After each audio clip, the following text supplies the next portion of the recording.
সাধারণ শ্রমিকদের ঘরে শ্রমিক দিবস উপলক্ষে শ্রমিকদের জন্য সাধারণ মুরগি দিয়ে মুরগির ঝোল। তো ওয়েলকাম মাই চ্যানেল। তো আমি মশলাটা দেখাচ্ছি। মশলাটার জন্য আমি জিরে, ধনিয়া এবং এলাচ, লং এগুলো আমি শিলপাটায় পেস্ট করে নিব। তো সবাইকে আমার চ্যানেলের পক্ষ থেকে জানাচ্ছি শুভেচ্ছা। তো আমি এই পর্যায়ে আমি আবার কী নিয়েছি মুরগির মাংসটা রান্না করার জন্য সেটা দেখাচ্ছি।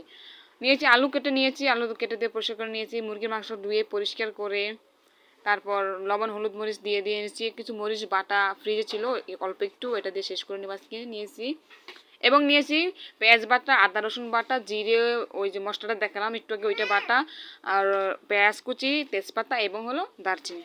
তো এখন আমি রান্নার প্রসেসিংয়ে যাচ্ছি, ঠিক আছে। তো মুরগির মাংসটা লবণ হলুদ মরিচ দিয়ে আমি মাখিয়ে নিলাম, তেলও গরম করে নিয়েছি। এখন আমি এটাকে এক এক করে সবগুলো ব্রাউন কালার করে ভেজে নিব। সাধারণ শ্রমিকরা যা করে আর কি, ছুটি একটু দিন পেলে একটু মুরগির ঝোল না হলে হয় না। তো সবাইকে আমার চ্যানেলের পক্ষ থেকে শুভেচ্ছা আবার জানাই। আর আমার চ্যানেল সাবস্ক্রাইব করে দিবেন, ভালো লাগলে ভিডিওগুলো দেখার জন্য সাবস্ক্রাইব করবেন, নোটিফিকেশনটা অন করে দিবেন। তো আমি এক এক করে প্রত্যেকটা মাংস আমি ভেজে নিলাম। মাংসগুলো ভাজা হয়ে গেছে এবং তুলে নিয়েছি। এ পর্যায়ে রান্নার প্রক্রিয়া করব।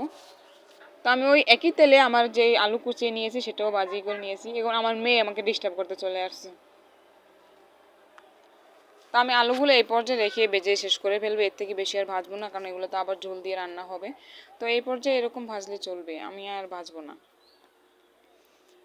তো কড়াই বসে আমি কিছু জিরা টেলে নিব, এটা আমি রান্নার পরে আর কি ব্যবহার করার জন্য, তো আগে এটাকে টেলে রেখে দিচ্ছি। তো তেল গরম করে নিয়েছি, পেঁয়াজ কুচি, দারচিনি এবং এলাচ দিয়ে এটাকে একটু ব্রাউন কালার করে নেব। দিয়ে দিচ্ছি তেজপাতা আর হলো আপনার দারচিনি, কয়েক টুকরো 3-4 টুকরো দারচিনি আর 2টো এলাচ, তেজপাতা আমি দিয়ে দিলাম। এটা একটু ভাজা হয়ে গেছে, এরপর যে বাটা মশলাগুলো দিয়ে দিব এক এক করে সব। আদা বাটা, রসুন বাটা এবং পেঁয়াজ বাটাটা দিয়ে আমি একটু ব্রাউন কালার করে ভেজে নেব।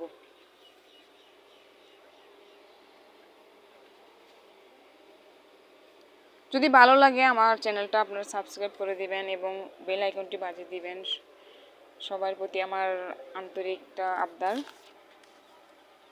তো পানি দিয়ে নিব, কারণ বেশি ভাজলে আবার পুড়ে যাবে, আর মশলা পুড়ে গেলে তরকারির স্বাদ একেবারে বাজে হয়ে যায়। তো আমি যে মশলাটাকে পেস্ট করেছি, জিরে, ধনিয়া, এলাচ এবং হলো লং, এই পেস্টটা দিয়ে দিলাম। হলুদ গুঁড়ো 1 চামচ এবং মরিচ বাটা যে পেস্টটা আছে ওটা দিয়ে দিলাম। এই মরিচটা আমার অনেক বেশি ঝাল, আমি আর শুকনো মরিচ দিব না, ওটাতেই চলবে। তো কষিয়ে নিব, কষানো হয়ে গেছে। এ পর্যায়ে আমি ভাজা মাংসগুলো দিয়ে কষিয়ে নেব। কষানো হয়ে গেছে, তেল উঠে গেছে মানে কষানো হয়ে গেছে। তো মাংসগুলো দিয়ে আমি কষাবো, একটু ভালো করে কষাবো। মুরগির মাংসটা কষানো ভালো হলে, মুরগির মাংস না যে কোনো মাংস আপনার ভাজা পরে বা রান্না করার সময় কষানোটা ভালো হলে রান্নার টেস্টটা ভালো আসে। আলু দিয়েও আমি কষিয়ে নিলাম। এ পর্যায়ে আমি তেল উঠে গেছে, আমি এবার পানি দিয়ে রান্না করে নিব।